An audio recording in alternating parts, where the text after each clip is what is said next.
La Bible nous dit d'aimer nos femmes. Nous devons être reconnaissants envers tout ce qu'elles font pour nous. Même cas pour les femmes, c'est vice-versa. Nos parents se sont sacrifiés corps et âme pour financer nos études, pour que nous puissions réussir dans la vie. Mais lorsque les rêves deviennent réalité, nous les oublions. Nous restons collés à nos familles restreintes.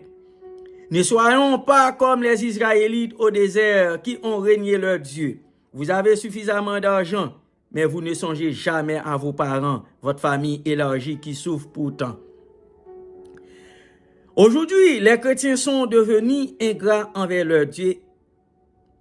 Nombreux sont ceux qui font des demandes à Dieu, mais lorsque les prières sont exaucées, ils oublient qui a été l'origine de leur réussite. Vous demandez au Très-Haut de vous donner une femme ou un mari, mais après l'avoir eu, vous pensez que Dieu ne vous est plus d'une grande utilité. N'oubliez pas que rien qui donne peut de nouveau reprendre. D'autres, après que Dieu ait exaucé leur prière, abandonnent le service de Dieu. Si c'est un mari que vous aviez eu et que vous étiez, par exemple, choriste, vous prétendrez que si vous ne voulez plus chanter pour votre Dieu, c'est parce que votre mari a refusé à cause de sa jalousie. Mais vous ne devez pas oublier que c'est grâce à ce service que l'avez eu. Vous demandez à Dieu une femme, mais lorsque votre prière est exaucée pour offrir à votre Dieu, il vous faut la vie de votre épouse. Ce n'est pas mauvais, mais que cette femme ne constitue pas une barrière pour votre Dieu. Combien de gens cherchent du travail ou devenir?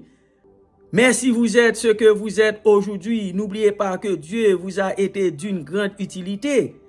C'est une fierté pour vous, ce que vous êtes aujourd'hui. Nous espérons que Dieu n'a pas mal fait en faisant de vous ce que vous êtes, mais malheureusement, vous ne voulez plus venir en appui aux activités de l'Éternel. Maintenant, vous ne vous occupez que de vos activités en oubliant celles de votre Dieu. Le travail, oui, mais n'oublie jamais de remercier votre Dieu. Frères et sœurs, Dieu vous donne les enfants, mais vous les abandonnez.